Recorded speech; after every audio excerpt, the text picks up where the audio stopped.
जय Hind defence lovers. आज की टॉप हेडलाइंस कुछ इस प्रकार है। इंडियन कोस्ट गार्ड के लिए 6 स्वदेशी होवरक्राफ्ट के लिए रक्षा मंत्रालय ने साइन किया कॉन्ट्रैक्ट। भारतीय रक्षा मंत्री का एलएसी के पेट्रोलिंग एग्रीमेंट पर पहला स्टेटमेंट। दिसंबर के अंत में इसरो कंडक्ट करेगी अपना पहला स्पेस डॉकिंग एक्सपेरिमेंट। अमेरिका ने पाकिस्तान की मिसाइल प्रोग्राम को सपोर्ट करने वाली कंपनीज को किया ब्लैकलिस्ट। और अल जजीरा के 6 पत्रकार निकले हमास के ऑपरेटिव।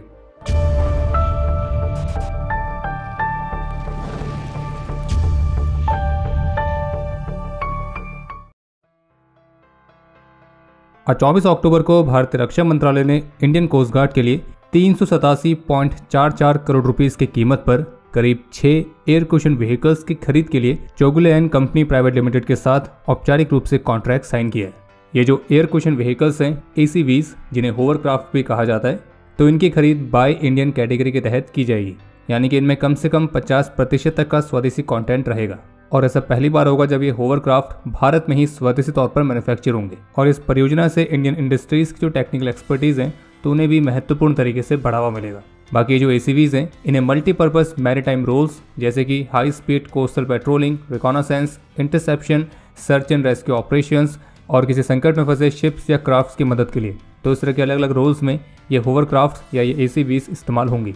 इसके अलावा एक अपडेट ये है कि 21 से 23 अक्टूबर तक बे ऑफ बंगाल में भारत और जर्मनी की नेवीज ने पहली बार मैरीटाइम पार्टनरशिप एक्सरसाइज को कंडक्ट किया था, जिसमें इंडियन नेवी की तरफ से उनकी वॉरशिप INS दिल्ली ने पार्टिसिपेट किया था। और इस एक्सरसाइज के दौरान कई अलग अलग तरह की एक्टिविटीज जैसे कि cross deck flying operations, replenishment, weapon firing और टैक्टिकल मनूवर्स कंडक्ट किए गए थे।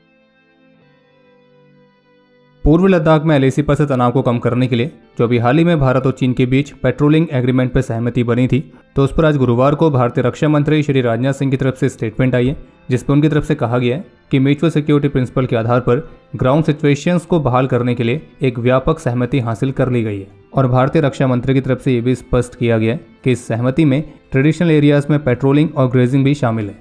इसके अलावा एक अपडेट यह है कि थिएटर कमांड्स वाली योजना को लेकर इंडियन आर्मी चीफ की तरफ से पहला ऑफिशियल अपडेट देखने को मिला है, जिसपर उनकी तरफ से कहा गया कि ये योजना अपनी मैच्योर स्टेज में पहुंच गई है और डिसीजन मेकिंग के लिए इसे भारत सरकार के सामने प्रेजेंट करने के लिए तैयार है। बाकी आपको बता दें कि थिएटर कमांड्स को भारत की जो यूनिक सिक्योरिटी कंडीशंस हैं उनको खास तौर पर ध्यान में रखकर डिजाइन किया जाएगा, जिसका उद्देश्य होगा इंडियन आर्म फोर्सेस की तीनों सर्विसेज यानी कि आर्मी, नेवी, एयरफोर्स के ऑपरेशंस को स्ट्रीमलाइन और इंटीग्रेट करना। और आर्मी चीफ की तरफ से ये भी स्पष्ट किया गया है कि ये कमांड्स हमारे शॉर्ट टर्म थ्रेट और लॉन्ग टर्म चैलेंजेस दोनों को एड्रेस करेंगे। लेटेस्ट मीडिया रिपोर्ट्स के मुताबिक भारतीय स्पेस एजेंसी इसरो अपना पहला स्पेस डॉकिंग एक्सपेरिमेंट इस वर्ष दिसंबर के अंत तक कंडक्ट करने के लिए तैयार है। और इस एक्सपेरिमेंट की सफलता भारत के भविष्य के इंटरप्लैनेटरी मिशंस के लिए रास्तों को खोलेगी। और जबकि ट्रिब्यून इंडिया के साथ बातचीत में इसरो ऑफिशियल्स ने एक्सप्लेन किया कि ये जो स्पेस डॉकिंग वाली टेक्नोलॉजी है कितनी महत्वपूर्ण है। उनका कहना था कि जियो स्टेशनरी सैटेलाइट्स जैसे जो स्पेस एसेट्स हैं वो काफ़ी महंगे हैं, लेकिन जब उनके प्रपल्सन यूनिट्स का जो फ्यूल है वो खत्म हो जाता है तो उनका जो जीवन है वो केवल 8 से 10 साल का ही होता है, जबकि वो सैटेलाइट्स के जो अन्य सिस्टम्स और सेंसर्स हैं वो फुली फंक्शनल होते हैं। तो ऐसे में अगर हमारे पास स्पेस डॉकिंग टेक्नोलॉजी होगी तो इसकी मदद से हम सैटेलाइट्स के प्रपल्सन यूनिट्स को बार बार रिप्लेस कर सकते हैं ताकि वो सैटेलाइट और भी कई वर्षों तक इफेक्टिव रहे।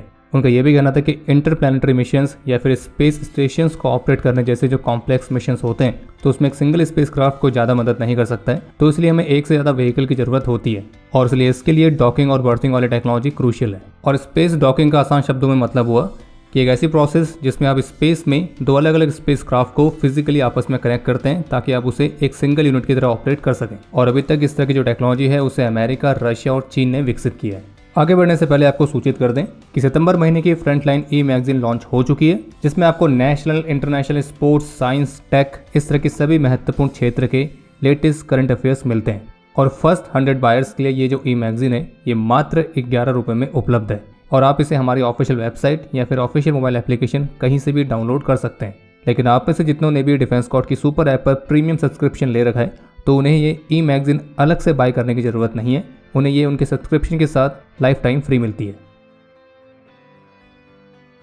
अमेरिका ने 2 दर्जन से अधिक एंटिटीज़ को अपनी एक्सपोर्ट ब्लैक लिस्ट में शामिल किया है, क्योंकि इन एंटिटीज़ पर आरोप है कि ये ईरान और पाकिस्तान के वेपन्स और ड्रोन डेवलपमेंट प्रोग्राम्स को सपोर्ट करने के साथ साथ चाइनीज़ मिलिट्री के मॉडर्नाइजेशन में भी सहायता कर रहे हैं। और इस बार अमेरिका ने 26 एंटिटीज़ को टारगेट किया है और इन एंटिटीज़ ने अमेरिका के एक्सपोर्ट कंट्रोल्स का उल्लंघन किया है और इनको एक्सपोर्ट ब्लैकलिस्ट में शामिल करने का मतलब है कि ये जो एंटिटीज़ हैं अमेरिका में बने आइटम्स और टेक्नोलॉजी को बिना गवर्नमेंट अप्रूवल के प्राप्त नहीं कर सकते।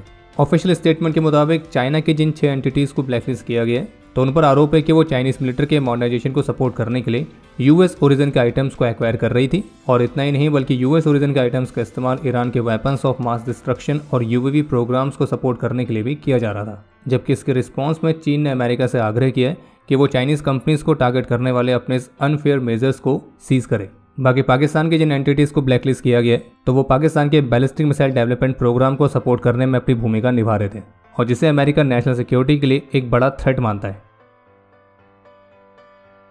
23 अक्टूबर से भारत और सिंगापुर की नेवीज ने अपने बीच की सिम्बैक्स मैरीटाइम बाइलेटरल एक्सरसाइज के 31वें एडिशन को शुरू किया है। ये जो एक्सरसाइज है ये विशाखापट्टनम में आयोजित की गई है जो कि 23 से 29 अक्टूबर तक जारी रहेगी और इसे 2 फेज में कंडक्ट किया जाएगा, हार्बर फेज और सी फेज। इसका हार्बर फेज होगा विशाखापट्टनम में 23 से 25 अक्टूबर तक और सी फेज होगा बे ऑफ बंगाल में 28 से 29 अक्टूबर तक। सी फेज के दौरान दोनों देशों की navies advance naval drills, live weapon firings, anti submarine warfare training, anti surface और anti air operations, seamanship evolutions और टैक्टिकल मनूवर्स में शामिल होंगी। और इस एक्सरसाइज में भारत की तरफ से INS शिवालिक पार्टिसिपेट कर रही है। इसके अलावा एक अपडेट यह है कि Israeli media times of Israel की रिपोर्ट के मुताबिक इजराइल की जो डिफेंस फोर्सेस हैं तो उन्हें गाजा स्ट्रिप्स में अपने ऑपरेशंस के दौरान कुछ ऐसे डॉक्यूमेंट्स मिले थे कि जो अल जजीरा मीडिया नेटवर्क है तो इसके करीब 6 पत्रकार ऐसे हैं जो कि हमास और फिलिस्तीनियन इस्लामिक जिहाद टेरर ग्रुप्स के ऑपरेटिव्स हैं। और इजराइल के डिफेंस फोर्सेस ने अल जजीरा के इन 6 पत्रकारों के नाम और पिक्चर्स भी रिवील किए हैं। इनमें से जो अनस अल शरीफ नाम का पत्रकार है तो इजराइल डिफेंस फोर्सेस के मुताबिक यह हमास की नुसरत बटालियन में नुकबा फोर्स कंपनी का मेंबर और रॉकेट लॉन्चिंग स्क्वाड का हेड था। और इसी तरह से बाकी के जो पत्रकार हैं तो वो भी हमास और फिलिस्तीन के आतंकी संगठनों में कोई प्रोपेगेंडा यूनिट का डेप्यूटी हेड था, कोई स्नाइपर था, कोई ट्रेनिंग कंपनी कमांडर था।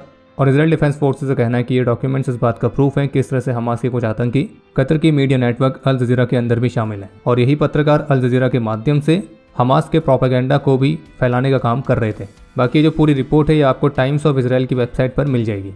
बाकी अब समय है आज के इतिहास का। आज भारत की इंडो तिब्बतन बॉर्डर पुलिस यानी कि ITBP का 63rd रेजिंग डे है। तो चलिए आपके लिए आज का प्रश्न है कि ITBP के सोल्जर्स को किस खास निक नेम से जाना जाता है।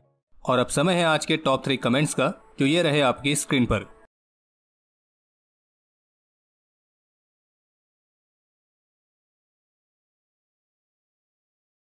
तो हमारे आज के इस एपिसोड के लिए इतना ही। उम्मीद है आपको एपिसोड पसंद आया होगा, कुछ नया जानने को मिला होगा। आप अपने सुझाव कमेंट सेक्शन में भी शेयर कर सकते हैं। और बाकी आप में से जो भी चैनल पर पहली बार आए हैं तो squadron.in पे जाकर नए डिज़ाइंस को चेकआउट जरूर करें। और अगर आपने अभी तक हमारे इस चैनल को सब्सक्राइब नहीं किया है तो सब्सक्राइब जरूर करें। हम जल्द मिलेंगे नए एपिसोड के साथ, तब तक के लिए जय हिंद, जय भारत।